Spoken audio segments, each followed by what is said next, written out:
ಭಾರತ್ ಮಾತಾ ಕಿ ಒಂದೇ ಒಂದೇ ಕೈ ಕಟ್ರಿ ಸ್ಟೇಟ್ ಕುಂತ್ಕೋರಿ ಒಟ್ಟ ಮಾತಾಡಂಗಿಲ್ಲ ವೆರಿ ಗುಡ್ ಓಂ ಶ್ರೀ ಗುರು ಬಸವಲಿಂಗಾಯ ನಮಃ ನನ್ನ ಧರ್ಮ ಭಾರತ ಧರ್ಮ ನನ್ನ ಕುಲ ಕನ್ನಡ ಕುಲ ನನ್ನ ಯಾಗ ಸೇವಾ ಯಾಗ ನನ್ನ ಪಕ್ಷ ಭಕ್ತಿ ಪಕ್ಷ ನನ್ನ ಜೈಕಾರ ಮಾನವೀಯತೆ ಜೈಕಾರ ನನ್ನ ಈಶ್ವರ ಶ್ರೀ ಗುರು ಬಸವೇಶ್ವರ ಪ್ರಾತಸ್ಮರಣೀಯ ಬಸವಾದಿ ಪ್ರಮದರನ್ನ ಹಾನಗಲ್ಲ ಕುಮಾರ ಶಿವಯೋಗಿಗಳನ್ನ ಎನ್ನ ಆರಾಧ್ಯ ಗುರುದೇವ ಅಭಿನವ ಕುಮಾರ ಚನ್ನಬಸವ ಮಹಾಸ್ವಾಮಿಗಳನ್ನ ನನ್ನ ಹೃದಯ ಮಂದಿರದಲ್ಲಿ ಸ್ಮರಣೆ ಮಾಡಿ ವಿಶೇಷವಾಗಿ ಜೈ ಹನುಮಾನ್ ವಿದ್ಯಾವರ್ಧಕ ಸಂಘ ವಿದ್ಯಾ ಚೇತನ ಕನ್ನಡ ಹಿರಿಯ ಪ್ರಾಥಮಿಕ ಶಾಲೆ ವನವಾಡ್ ಈ ಶಾಲೆಯ ಸಾಂಸ್ಕೃತಿಕ ಸಂಭ್ರಮ ಈ ಕಾರ್ಯಕ್ರಮದ ಉಪಸ್ಥಿತಿ ವಹಿಸಿಕೊಂಡಿರ್ತಕ್ಕಂಥ ಈ ನಾಡಿನ ಖ್ಯಾತ ಪ್ರವಚನಕಾರರಲ್ಲಿ ಒಬ್ಬರಾಗಿರ್ತಕ್ಕಂಥ ಚಿಂತಕರು ಮಂತಕರು ಆದ ಪರಮ ಪೂಜ್ಯ ಶ್ರೀ ಬಾಬುರಾವ್ ಮಹಾರಾಜರಿಗೆ ಭಕ್ತಿ ಶರಣಾರ್ಥಿಗಳನ್ನು ಸಲ್ಲಿಸಿ ಅಧ್ಯಕ್ಷತೆ ಸ್ಥಾನವನ್ನು ವಹಿಸಿರ್ತಕ್ಕಂಥ ಈ ಸಂಸ್ಥೆಯ ಕಾರ್ಯದರ್ಶಿಗಳಾದ ಎಲ್.ಆರ್. ಪಾಟೀಲ್ ಅವರೇ, ಮುಖ್ಯ ಅತಿಥಿ ಸ್ಥಾನವನ್ನು ವಹಿಸಿರ್ತಕ್ಕಂಥ ದೇವರಾಜ್ ಉಳ್ಳಾಗಡ್ಡಿ ಅವರೇ, ಭೀಮಣ್ಣ ಎಸ್ ಕೊಂಬಾರ್ ಅವರೇ, ವಿಜಯ್ ಉಪ್ಪಾರ್ ಅವರೇ, ಅತಿಥಿ ಸ್ಥಾನವನ್ನು ವಹಿಸಿರ್ತಕ್ಕಂಥ ಬಿ.ಎಂ. ದೇವನಾಯಕ್ ಅವರೇ, ಜಿ.ಬಿ. ಅವಮೂರ್ತಿ ಅವರೇ, ಸಾಬು ವಿ ಖಂಡೇಕಾರ್ ಅವರೇ, ವೈ.ಬಿ. ವಾಲಿಕಾರ್ ಅವರೇ, ಟಿ.ಕೆ. ಪೂಜಾರಿ ಅವರೇ, ಎಸ್.ಟಿ. ಗಾಯಕ್ವಾಡ್ ಅವರೇ, ಡಿ.ಎಸ್. ಮಾಳೆ ಅವರೇ, ಬಸವರಾಜ್ ಬಿ ಪಾಂಡೇಗಾವಿ ಅವರೇ, ನರಸಿಂಗ್ ಬಾ ಭೋಸ್ಲೆ ಅವರೇ, ಶ್ರೀಶೈಲ್ ಉಪ್ಪಿನ್ ಅವರೇ, ಜಿ.ಜಿ. ಹಿರೇಮಠ ಅವರೇ, ಎಂ.ಟಿ. ಸಿಂಧೆ ಅವರೇ, ಸಿದ್ರಾಯ್ ಮಸಳಿ ಅವರೇ, ಅದೇ ತರನಾಗಿ ನಮ್ಮ ಜೊತೆ ಆಗಮಿಸಿರ್ತಕ್ಕಂಥ ನಮ್ಮ ಹಿರೇಪಡಸಲ್ಗಿಯ ಹಿರಿಯರು ಸಮಾಜ ಸೇವಕರು ಆಗಿರ್ತಕ್ಕಂಥ ಆತ್ಮೀಯರಾದ ಬಸವರಾಜ್ ಕಲ್ಸೆಟ್ಟಿ ಅವರೇ, ನಮ್ಮ ಜೊತೆ ಆಗಮಿಸಿರ್ತಕ್ಕಂಥ ಇನ್ನೋರ್ವ ಅತಿಥಿಗಳು ಪೂಜ್ಯರಾಗಿರ್ತಕ್ಕಂಥ ವೇದಮೂರ್ತಿ ಬಸಯ್ಯ ಶಾಸ್ತ್ರಿಗಳೇ, ಇದೇ ಊರಿನಲ್ಲಿ ಹುಟ್ಟಿ ನಮ್ಮ ಹುಣ್ಣೂರಿನಲ್ಲಿ ಕನ್ನಡ ಶಾಲೆಯಲ್ಲಿ ಶಿಕ್ಷಕ ವೃತ್ತಿಯನ್ನು ಮುನ್ನಡೆಸ್ತಾ ಇರ್ತಕ್ಕಂಥ ಆತ್ಮೀಯರಾಗಿರ್ತಕ್ಕಂಥ ನಮ್ಮ ನಾಗರಾಜ್ ಸರ್ ಅವರೇ, ಇಲ್ಲಿ ಸೇರಿರ್ತಕ್ಕಂಥ ಇನ್ನುಳಿದ ಎಲ್ಲ ಮುಖ್ಯ ಅತಿಥಿಗಳೇ, ಎಲ್ಲ ಶಿಕ್ಷಕರೊಂದವೆ, ಇಲ್ಲಿ ಸೇರಿರ್ತಕ್ಕಂಥ ಮುದ್ದು ಮಕ್ಕಳೇ, ಎಲ್ಲ ಪಾಲಕರೇ, ನಿಮ್ಮೆಲ್ಲರಿಗೂ ಶರಣು ಶರಣಾರ್ಥಿಗಳು.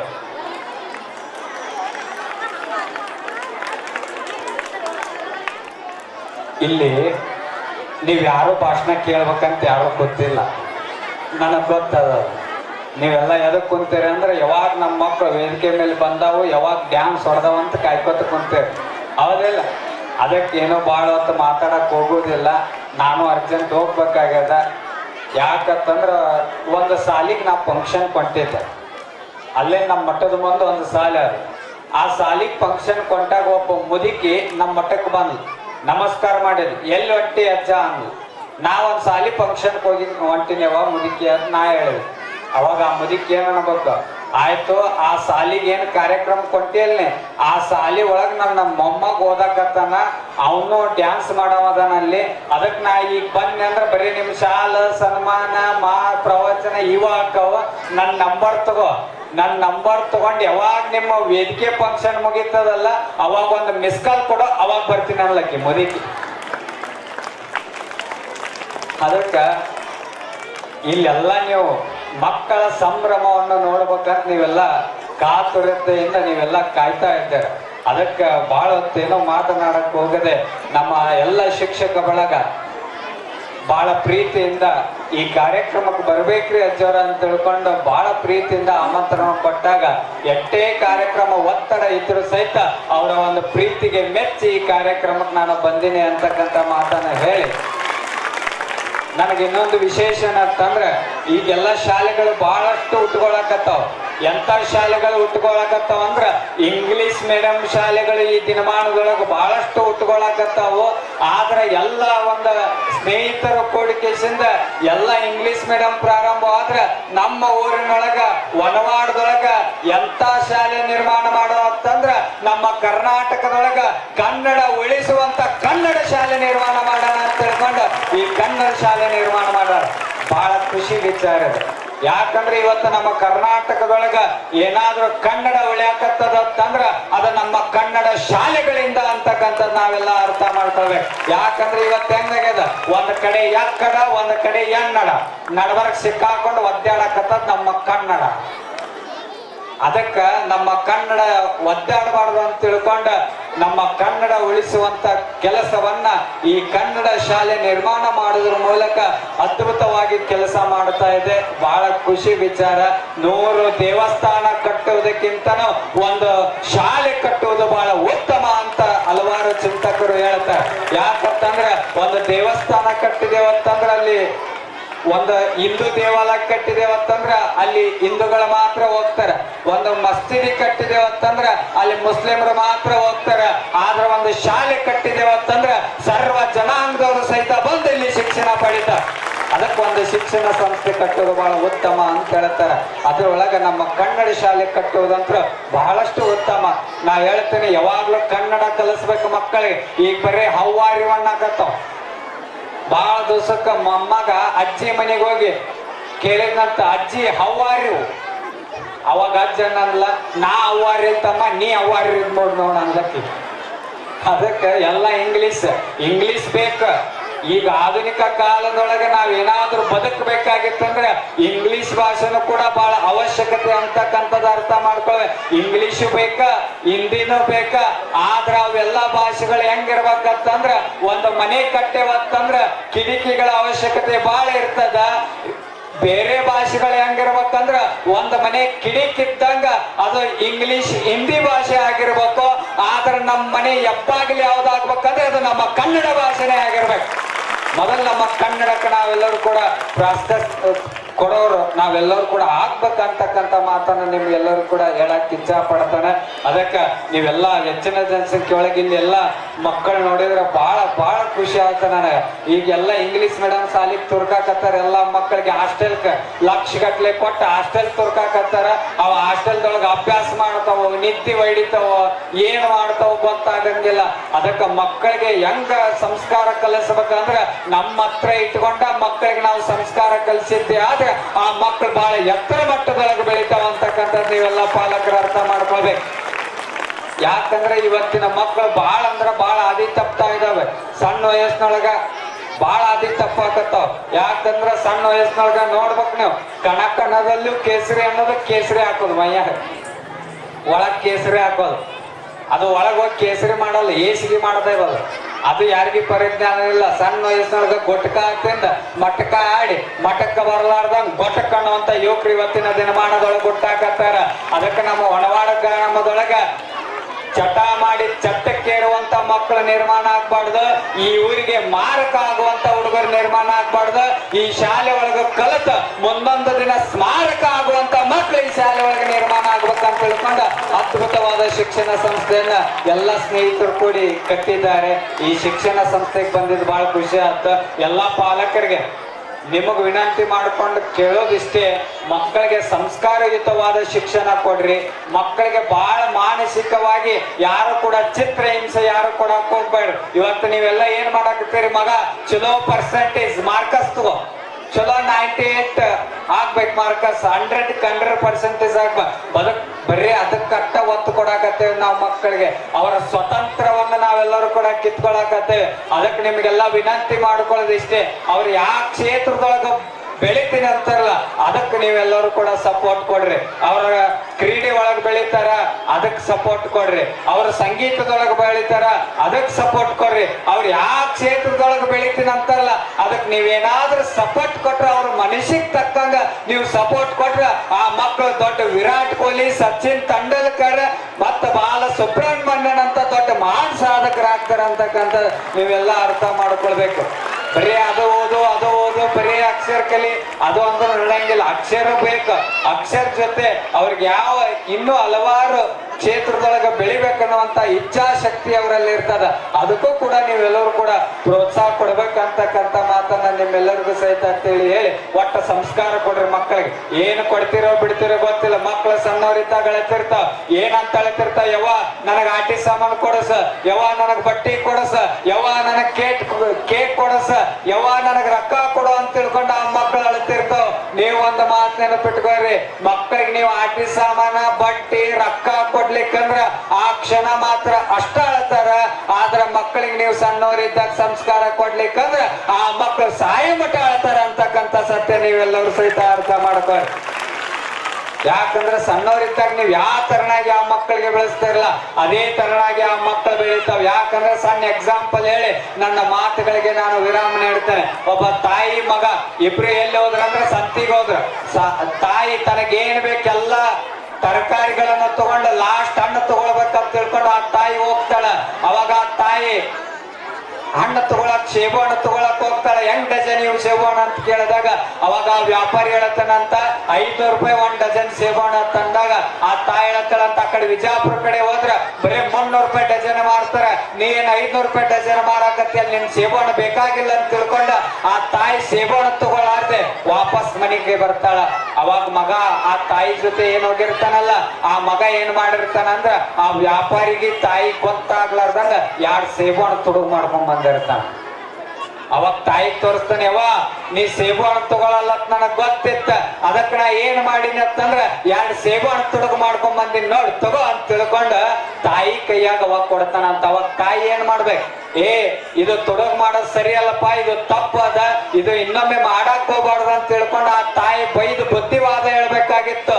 ಆದ್ರ ಆ ತಾಯಿ ಹೇಳ್ತಾಳಂತ ಬರೀ 2 ಸೇಬು ಹಣ್ಣು ತುಡುಗು ಮಾಡ್ಕೊಂಡ್ ಬಂದಿಲ್ಲ, ಯಾರಿಗ್ ಸಾಲಬೇಕಿಲ್ಲ, ಇನ್ನೊಂದ್ 2 ಸೇಬು ಹಣ್ಣು ತುಡುಗು ಮಾಡ್ಕೊಂಡ್ ಬರಬಾರ್ದೈತೆ ಅಂದ್ರ ಮನ್ಯಾನವ್ರಿಗೆ ಎಲ್ಲರಿಗೆ ಸಾಲ್ತಿತ್ತ ಅಂತ ತಿಳ್ಕೊಂಡು ಆ ತಾಯಿ ಅವಾಗ ಅಂದ್ಲು.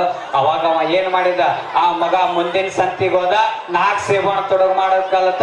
ಬರ್ಬರ್ತಾ ದೊಡ್ಡವಾದ, ಇನ್ನೊಬ್ಬರ ಮನೆಗೆ ಬಂಗಾರ ತುಡುಗು ಮಾಡೋದು ಕಲ್ತ, ಇನ್ನೂ ದೊಡ್ಡವಾದ ಬ್ಯಾಂಕ್ ದರೋಡೆ ಮಾಡೋದು ಕಲ್ತ. ಬರ್ಬರ್ತಾ ದೊಡ್ಡವಾದಂಗ ಆ ಮಗ ಇನ್ನೊಬ್ಬರನ್ನ ಕೊಲೆ ಮಾಡೋ ಮಟ್ಟಕ್ಕ ಆ ಮಗ ಬೆಳೆದ ನಿಲ್ತಾನ. ಒಂದು ದಿನ ಒಬ್ಬ ವ್ಯಕ್ತಿಯನ್ನ ಕೊಲೆ ಮಾಡ್ತಾನ. ಪೊಲೀಸರು ಒತ್ತು ಪೊಲೀಸ್ ಸ್ಟೇಷನ್ ಕರ್ಕೊಂಡು ಹೋಗಿ ಅವನ ಮೇಲೆ FIR ಹರಿಸಿ ಕೋರ್ಟಿಗೆ ಕರ್ಕೊಂಡು ಹೋಗ್ತಾರ. ಕೋರ್ಟ್ ನಲ್ಲಿ ನ್ಯಾಯಾಧೀಶರ ಆದೇಶ ಹೊರಡಿಸ್ತಾರ. ಏನ್ ಆದೇಶ ಹೊರಡಿಸ್ತಾರ ಅಂದ್ರೆ, ಈ ಮಗ ತಪ್ಪು ಕೆಲಸ ಮಾಡ್ಯಾನ, ಇವನಿಗೆ ಯಾವ ಶಿಕ್ಷೆ ಕೊಡ್ಬೇಕಂತಂದ್ರ ಗಲ್ಲು ಶಿಕ್ಷೆ ಕೊಡ್ಬೇಕಂತ ತಿಳ್ಕೊಂಡು ನ್ಯಾಯಾಧೀಶರು ಹೇಳ್ತಾರ. ಆ ಮಗನನ್ನ ಎಲ್ಲಿ ಕರ್ಕೊಂಡು ಹೋಗ್ತಾರ ಅಂತಂದ್ರ ಗಲ್ಲು ಶಿಕ್ಷೆಗೆ ಕರ್ಕೊಂಡು ಹೋಗ್ತಾರ. ಕೊರಳಿಗೆ ಹಗ್ಗ ಹಾಕಿ ಕೇಳತಾರಂತ, ನಿನ್ನ ಕೊನೆ ಆಸೆ ಏನಂತ ತಿಳ್ಕೊಂಡು ಕೇಳಿದಾಗ ಆ ಮಗ ಹೇಳ್ತಾನಂತ, ನನ್ನ ಕೊನೆ ಆಸೆ ಏನಂತಂದ್ರ ನನ್ನ ತಾಯಿ ಜೊತೆ 1-2 ಮಾತು ನಾ ಮಾತಾಡ್ಬೇಕಂತ ಅಂದಾಗ ಆ ತಾಯಿನ ಕರೆಸ್ತಾರ, ಮಾತಾಡಕ್ ಬಿಡ್ತಾರ. ಅವಾಗ ಆ ಮಗ ಹೇಳ್ತಾನಂತವ, ಇವತ್ತ ನನಗ ಕೊಳ್ಳಾಗ ಹಗ್ಗ ಹಾಕ್ಯಾರ, ಇವತ್ತ ನನಗ ಗಲ್ಲು ಶಿಕ್ಷೆ ಕೊಟ್ಟಾರಂತಂದ್ರ ಇವತ್ತ ನನ್ನ ಜೀವ ಹೊಂಟದಂದ್ರ ಇದಕ್ಕೆಲ್ಲ ಕಾರಣ ಯಾರಂತಂದ್ರ ಇದಕ್ಕೆಲ್ಲ ಕಾರಣ ನೀನ ಅಂತ ತಿಳ್ಕೊಂಡು ಮಗ ತಾಯಿಗೆ ಹೇಳ್ತಾನ. ಅವಾಗ ತಾಯಿ ಹೇಳ್ತಾಳಂತಲ್ಲೋ ಮಗನ, ನೀ ತಪ್ಪು ಕೆಲಸ ಮಾಡಿ, ನೀ ಇನ್ನೊಬ್ಬರನ್ನ ಕೊಲೆ ಮಾಡೋ ಕೆಲಸ ಮಾಡಿ, ಅದಕ್ಕೆ ನಿನಗ ಗಲ್ಲು ಶಿಕ್ಷೆ ಕೊಟ್ಟಾರ, ಇದಕ್ಕ ನಾಯಕ ಕಾರಣ ಅಂತ ತಿಳ್ಕೊಂಡು ಆ ತಾಯಿ ಕೇಳಿದಾಗ ಮಗ ಬಹಳ ಅದ್ಭುತವಾದ ಮಾತು ಹೇಳ್ತಾನ. ನೀವೆಲ್ಲ ಪಾಲಕರು ಇಲ್ಲಿ ಕೊಡ್ಕೊಂಡವ್ರು ನೀವೆಲ್ಲ ಬಹಳ ಲಕ್ಷ್ಯ ಕೊಟ್ಟು ಕೇಳ್ಬೇಕು ಈ ಮಾತ. ಇದಕ್ಕೆಲ್ಲ ಕಾರಣ ನೀನ ಅಂತ ನಾ ಯಾಕೆ ಕೇಳಾಕತ್ತೀನಿ ಅಂತಂದ್ರ, ಏನು ನಾ ಸಣ್ಣವಿದ್ದಾಗ ಸಂತಿಗೆ ಹೋದಾಗ 2 ಸೇಬು ಹಣ್ಣು ತುಡುಗು ಮಾಡಿದ್ನಲ್ಲ, ಅವಾಗ ನೀ ಒತ್ತ ಇದು ಮಾಡೋದು ತಪ್ಪಪ್ಪ ಅಂತ ತಿಳ್ಕೊಂಡು ಒತ್ತ ಬುದ್ಧಿವಾದ ಹೇಳಿದೆ ಅಂತಂದ್ರ ಇವತ್ತು ಈ ಮಟ್ಟಕ್ಕೆ ನಾ ಬೆಳಿತಿರ್ಲಿಲ್ಲ ಅಂತ ತಿಳ್ಕೊಂಡು ಆ ಮಗ ಹೇಳತ್ತಾನಂತ. ಅದಕ್ಕೆ ನಾವೆಲ್ಲ ಪಾಲಕರು ಅರ್ಥ ಮಾಡ್ಕೊಳ್ಬೇಕು, ಸಣ್ಣವರಿದ್ದಾಗ ಮಕ್ಕಳಿಗೆ ನೀವು ಯಾವ ತರನಾಗಿ ಬೆಳೆಸ್ತಿರಲ್ಲ ಅದೇ ತರನಾಗಿ ಆ ಮಕ್ಕಳು ಬೆಳಿತಾವ ಅಂತಕ್ಕಂಥದ್ದು ಅರ್ಥ ಮಾಡ್ಕೋರಿ. 3 ವರ್ಷದ ಬುದ್ಧಿ 100 ವರ್ಷದ ತನಕ ಇರುತ್ತದ. ಗಿಡವಾಗಿ ಬಗ್ಗದು ಮರವಾಗಿ ಬಗ್ಗೋದಿಲ್ಲ. ಅದಕ್ಕೆ ಸಣ್ಣವರಿದ್ದಾಗ ಬಗ್ಗಿಸ್ಬೇಕು ಅವರಿಗೆ. ಅಂದ್ರೆ ನೀವು ದೊಡ್ಡವರಾದ್ಮ್ಯಾಗ ಆ ಭಕ್ತ ಬಹಳ ಎತ್ತರ ಮಟ್ಟದೊಳಗೆ ಬೆಳಿತಾವ ಅಂತಕ್ಕಂಥದ್ದು ನೀವೆಲ್ಲರೂ ಸಹಿತ ಅರ್ಥ ಮಾಡ್ಕೊಂಡು ಒಳ್ಳೆ ಸಂಸ್ಕಾರಯುತವಾದ ಶಿಕ್ಷಣವನ್ನ ಆ ಮಕ್ಕಳಿಗೆ ಕೊಟ್ರ ಆ ಮಕ್ಕಳು ಬಹಳ ಎತ್ತರ ಮಟ್ಟದೊಳಗೆ ಬೆಳಿತಾವ. ನೀವೆಲ್ಲ ಹೆಂಗ್ ಕಲ್ಸ ಚಲೋ ಓದ್ಬೇಕು, ಮುಂದೆ ರೊಕ್ಕ ಗಳಿಸ್ಬೇಕು, ಹಿಂಗ ಕಲ್ಸ. ಈಗಿನ ಶಿಕ್ಷಣ ಅಲ್ಲಿ ಮಟ್ಟಕ್ಕೆ ಬಂದ ನಿಂತ ಎಷ್ಟ್ ರೊಕ್ಕ ಗಳಿಸಿ ಏನು ತಗೊಂಡೋಗದ, ಯಾರ ಏನ್ರ ತಗೊಂಡೋದಾರ ಅದಾರೇನು. ಮೊನ್ನೆ ದೊಡ್ಡ 1000 ಕೋಟಿ ಒಡೆಯ NJ ರಾಯ್ 1000 ಕೋಟಿ ಒಡೆಯ ತಾನ ಗುಂಡಿಟ್ಟು ಸತ್ತು ಆತ್ಮಹತ್ಯೆ ಮಾಡ್ಕೊಂಡ. ಏನ್ರ ತಗೊಂಡೋದ್ನೇನವ, ರೊಕ್ಕ ಗಳಿಸಿದ, ಏನು ಮಾಡಿದ, ಅದಕ್ಕೆ ನಾವೆಲ್ಲ ಏನು ಕಲಿಸ್ಬೇಕಂದ್ರ ಸಂಪತ್ತು ಗಳಿಸುವಂತ ಶಿಕ್ಷಣ ಕಲ್ಸಕ್ ಹೋಗ್ಬಾರ್ದು. ಮಕ್ಕಳಿಗೆ ನೀ ಹೆಂಗ ಸಂತಸ ಇರ್ಬೇಕು ಆ ಶಿಕ್ಷಣವನ್ನ ಮಕ್ಕಳಿಗೆ ಕಲಿಸಿದಾಗ ಮಾತ್ರ ಆ ಮಕ್ಕಳು ಚೆನ್ನಾಗಿ ಬದುಕು ನಡೆಸ್ತಾವಂತಕ್ಕಂಥದ್ದು ನೀವೆಲ್ಲರೂ ಸಹಿತ ಅರ್ಥ ಮಾಡ್ಕೊಂಡು ಚಲೋ ಉತ್ತಮವಾದ ಶಿಕ್ಷಣ ಕೊಡಸ್ರಿ, ಚಲೋ ಸಂಸ್ಕಾರಯುತವಾದ ಶಿಕ್ಷಣ ಕಲಿಸ್ರಿ. ನೀವು ರೊಕ್ಕ ಗಳಿಸು, ನನ್ನ ಮನೆಗೆ ನೀವು ಒಡೆಯಾಗು, ನನ್ನ ಆಸ್ತಿಗೆ ಒಡೆಯಾಗಂತ ಮಕ್ಕಳಿಗೆ ಕಲ್ಸಕ್ ಹೋಗ್ಬೇಡ್ರಿ. ಅವಾಗಿನ ತಾಯಂದ್ರ ಎಷ್ಟು ಚಂದ ಜೋಗಳ ಪದ ಆಡಿ ಎಷ್ಟು ಚಂದ ಬೆಳೆಸ್ತಿದ್ರ ಅಂದ್ರ ಮಕ್ಕಳಿಗೆ ಆ ಮಗ ನಿಮ್ ಮುಂದೆ ಹೆಂಗ ಆಗ್ಬೇಕಂತಂದ್ರ ಆಚಾರ ಕರಸಾಗು, ನೀತಿಗೆ ಪ್ರಭುವಾಗು, ಮಾತಿನಲ್ಲಿ ಚೂಡಾಮಣಿ ಆಗು ನನ್ನ ಕಂದ, ಜಗತ್ತಿಗೆ ನೀ ಜ್ಯೋತಿ ಆಗು ನನ್ನ ಕಂದ ಅಂತ ತಿಳ್ಕೊಂಡು ಅವಾಗಿನ ತಾಯಂದ್ರ ಜೋಗಳ ಪದ ಆಡ್ತ. ಈಗೇನು ಇಲ್ಲ, ಮಕ್ಕಳು ಬಾಳ ಅಳ್ಳಾಕತ್ತು ಅಂದ್ರೆ ಆ ಜೋಗಳ ಪದ ಇಲ್ಲ, ಏನೂ ಇಲ್ಲ. ಮಕ್ಕಳ ಕೈಯ ಫೋನ್ ಕೊಟ್ರ ಗಪ್ಪ, ಬಹಳ ಕಷ್ಟ ಪಡ್ಬೇಕಾದ ಪರಿಸ್ಥಿತಿನೇ ಇಲ್ಲ ಈಗಿನ ತಾಯಿಂದ. ದಯವಿಟ್ಟು ಫೋನ್ ಕೊಡಕ್ ಹೋಗ್ಬೇಡ್ರಿ. ಆ ಫೋನ್ ಏನ್ ಹೇಳ್ತದ, ನನ್ನೊಂದು ತಲೆ ತಗ್ಗಿಸಿ ನೋಡು, ಮುಂದೊಂದು ದಿನ ನಿನ್ನ ತಲೆ ಎತ್ತದಾಗಿ ಮಾಡ್ತೀನಿ ಅಂತ ಒಂದು ಫೋನ್ ಹೇಳ್ತದ. ಅದ ಒಂದು ಪುಸ್ತಕ ಏನ್ ಹೇಳ್ತದ, ನನ್ನನ್ನು ತಲೆ ತಗ್ಗಿಸಿ ನೋಡು, ಮುಂದೊಂದು ದಿನ ಇಡೀ ಭಾರತ ದೇಶವೇ ನಿನ್ನ ತಲೆ ಎತ್ತಿ ನೋಡ್ಬೇಕಂತ ಆ ಪುಸ್ತಕ ಹೇಳ್ತದ. ಅದಕ್ಕೆ ಮಕ್ಕಳ ಕೈಯಾಗ ದಯವಿಟ್ಟು ಫೋನ್ ಕೊಡಕ್ ಹೋಗ್ಬೇಡ್ರಿ, ಪುಸ್ತಕ ಕೊಡ್ರಿ ಅಂತಕ್ಕಂಥ ಮಾತನ್ನ ನಿಮ್ಮೆಲ್ಲರಿಗೂ ಸಹಿತ ತಿಳಿ ಹೇಳಿ ಈ ಕಾರ್ಯಕ್ರಮಕ್ಕೆ ಬಂದ್. ಇನ್ನೊಂದು ವಿಶೇಷ ಏನಂದ್ರೆ ನಮ್ಮ ಸೈನಿಕರಿಗೆ ಸನ್ಮಾನ ಇಟ್ಕೊಂಡಾರ, ಮತ್ತೆ ರೈತರಿಗೆ ಸನ್ಮಾನ ಇಟ್ಕೊಂಡಾರ. ಅದನ್ನ ನೋಡಿ ನನಗೆ ಬಹಳ ಖುಷಿ ಆಯ್ತು. ಯಾಕಂದ್ರೆ ನಮ್ಮ ದೇಶದ ನಿಜವಾದ ಹೀರೋಗಳು ಯಾರಂತಂದ್ರ ನಾವು ಸಿನಿಮಾದಲ್ಲಿ ಬಿಗ್ ಸ್ಕ್ರೀನ್ ಮೇಲೆ ಸಿಗರೇಟ್ ಇಟ್ಕೊಂಡು ಬರೋವ್ ನಿಜವಾದ ಹೀರೋ ಅಂತ ಹೇಳುತ್ತೆ, ಡೂಪ್ಲಿಕೇಟ್ ಗನ್ ಇಟ್ಕೊಂಡ್ ಬರೋವ್ ನಿಜವಾದ ಹೀರೋ ಅಂತ ಹೇಳುತ್ತೆ. ಡೂಪ್ಲಿಕೇಟ್ ಗನ್ ಇಟ್ಕೊಂಡ್ ಬರೋವ್ ನಿಜವಾದ ಹೀರೋ ಆಗೋದಿಲ್ಲ. ನಿಜವಾದ ಹೀರೋ ಯಾರು ಆಗ್ತಾರ ಅಂತಂದ್ರ ಒರಿಜಿನಲ್ ಗನ್ ಇಟ್ಕೊಂಡು ದೇಶದ ಗಡಿಯನ್ನು ಕಾಯ್ತಾ ಇರ್ತಕ್ಕಂಥ ಯೋಧ ನಿಜವಾದ ಹೀರೋ ಅಂತಕ್ಕಂಥ ನಾವೆಲ್ಲ ಅರ್ಥ ಮಾಡ್ಕೊಂಡು ಇವತ್ ನಾವ್ ಆರಾಮ್ ಈಶ್ವರ ಬೆಡ್ ಮ್ಯಾಗ ಆರಾಮ್ ಮಲ್ಕೊಂಡೇವತ್ತಂದ್ರ ಅದಕ್ಕೆಲ್ಲ ಕಾರಣ ಯಾರಂತಂದ್ರ ಅದು ಯೋಧರು ಅಂತಕ್ಕಂಥ ನಾವೆಲ್ಲರೂ ಸಹಿತ ಅರ್ಥ ಮಾಡ್ಕೊಳ್ಬೇಕು.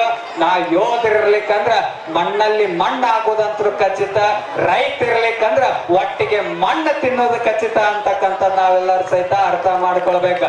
ನಮ್ಮ ದೇಶದ ಬಹುದೊಡ್ಡ ಎರಡು ಶಕ್ತಿಗಳು ಯಾವತ್ತಂದ್ರ ಅದು ಒಬ್ಬ ರೈತ, ಒಬ್ಬ ಯೋಧ ಅಂತಕ್ಕಂಥ. ರೈತ ಇರ್ಲಿಕ್ಕೂ ನಡೆಯಂಗಿಲ್ಲ. ಇವತ್ ನೀವೆಲ್ಲ ಏನ್ ಮಾಡಾಕತ್ತೀರಿ ಅಂದ್ರೆ ಹೆಣ್ಣು ಕೊಡಬೇಕಾದ್ರೆ ರೈತರ ಮಕ್ಕಳಿಗೆ ಹೆಣ್ಣು ಕೊಡಂಗಿಲ್ಲ. ರೈತರಿದ್ರೆ ಹೆಣ್ಣು ಕೊಡಂಗಿಲ್ಲ. ಮೊನ್ನೆ ಕುಂದಗೋಳ ತಾಲೂಕಿನೊಳಗೆ ಎಲ್ಲಾ ರೈತರು ಪ್ರತಿಭಟನೆ ಕುಂತಾರ. ಯಾಕೆ ಕುಂತಾರ ಅಂದ್ರೆ ರೈತರಿಗೆ ಹೆಣ್ಣು ಕೊಡಲಾಗ್ಯಾರಂತ ಪ್ರತಿಭಟನೆ ಕುಂತಾರ. ಅದಕ್ಕ ರೈತರಿಗೆ ಕಿಮ್ಮತ್ ಕೊಡ್ರಿವ. ಈಗ ನೀವು ಬರೆದಿಟ್ಕೋರ್ಬೇಕಾದ್ರೆ ಇವತ್ತು ಹೇಳಿದ ಮಾತು ಸುಳ್ಳು ಆಗಂಗಿಲ್ಲ. ಬರೆದಿಟ್ಕೋರಿ.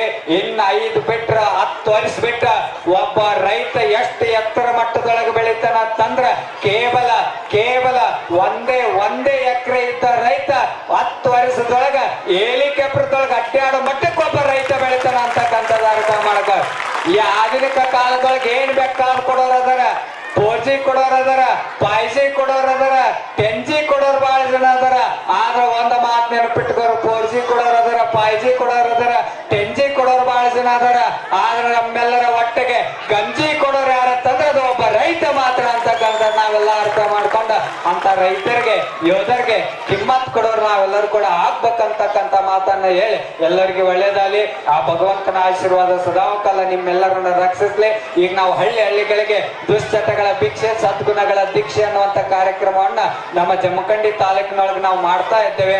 ಮುಂದೆ ಇಲ್ಲಿ ಬಂದ್ರು ಬರ್ಬೋದು. ನಾವು ಪ್ರವಚನ ನೀಡಾಕ ಬರಬಾರ್ದನ್ರಿ. ಇಲ್ಲಿ ಚಟ ಮಾಡೋರು ಯಾರು ಇಲ್ಲ ಅನ್ಸತಿ ಊರಾಗ.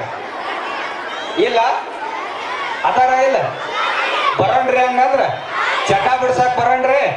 ಬರತ್ತಿನ ಬಿಡವ ಅಲ್ಲನ. ಎಲ್ಲಿ ಚಟ ಮಾಡ್ತಾರ ಅಲ್ಲಿ ಪ್ರವಚನ ಮಾಡವನ, ಅಲ್ಲಿ ಜೋಳಿಗೆ ತಗೊಂಬರ್ತೀನ. ಜೋಳಿಗೆ ಎದಕ್ ತಗೊಂಬರ್ತೀನಿ ಅಂತಂದ್ರ ನಮ್ ಜೋಳಿಗೆಗ್ ನೀವು ಬಂಗಾರ ಹಾಕ್ರಿ, ರೊಕ್ಕ ಹಾಕ್ರಿ, ಯಾವ್ದೋ ಹಾಕ್ರಿ, ದವಸ ಧಾನ್ಯ ಹಾಕ್ರಿ ಅಂತ ತಿಳ್ಕೊಂಡ ಜೋಳಿಗೆ ಹಿಡ್ಕೊಂಡು ಬರುವುದಿಲ್ಲ. ಜೋಳಿಗೆ ಎದಕ್ ಬರ್ತದ ಅಂತಂದ್ರ ನಮ್ಮ ಒಲೆ ಮಟ್ಟದ ಜೋಳಿಗೆ ಯಾವ ಚಟಗಳು ನಿಮ್ಮ ಚಟ್ಟಕ್ಕೆ ಎರ್ಸಾಕತ್ತಾವಲ್ಲ ಅಂತ ಚಟಗಳನ್ನ ಅಷ್ಟೇ ನಮ್ಮ ಜೋಳಿಗೆಗೆ ಹಾಕ್ರಿ ಅಂತ ತಿಳ್ಕೊಂಡ ಹಳ್ಳಿಗಳಿಗೆ ಜೋಳಿಗೆ ಹಿಡ್ಕೊಂಡು ಅಡ್ಡಾಡಕತ್ತೆ. ಮುಂದೆ ಈ ಊರಿಗೂ ಬರ್ತೇವೆ. ಯಾವಾಗ ಬರ್ತೇವೆ ಅನ್ನೋದ ನಿಮಗ್ ಮುಂದ್ ಬರುವಂತ ದಿನಮಾನದೊಳಗ ಆ ಡೇಟ್ ಅನ್ನು ಕೊಡ್ತೇನೆ ಅಂತಕ್ಕಂಥ ಮಾತನ್ನ ನಿಮ್ಮೆಲ್ಲರಿಗೂ ಸಹಿತ ತಿಳಿ ಹೇಳಿ ಎಲ್ಲರಿಗೂ ಒಳ್ಳೇದಾಗಲಿ. ಈ ಮಕ್ಕಳ ಭವಿಷ್ಯ ಬಹಳ ಎತ್ತರ ಮಟ್ಟದೊಳಗೆ ಬೆಳೆದು ಈ ನಾಡಿಗೆ ಬೆಳಕಾಗ್ಲಿ ಅಂತಕ್ಕಂಥ ಶುಭವನ್ನು ಹಾರೈಸಿ ನಾನು ಒಂದೆರಡು ಮಾತುಗಳಿಗೆ ವಿರಾಮ ನೀಡ್ತೇನೆ. ನನಗೆ ಹೋಗ್ಲಿಕ್ಕೆ ದಯವಿಟ್ಟು ಅನುಮತಿಯನ್ನು ಕೊಡ್ಬೇಕಂತ ತಿಳ್ಕೊಂಡು ತಮ್ಮೆಲ್ಲರಲ್ಲಿ ಪ್ರಾರ್ಥನೆಯನ್ನು ಮಾಡಿ ನಾನು ಒಂದೆರಡು ಮಾತುಗಳು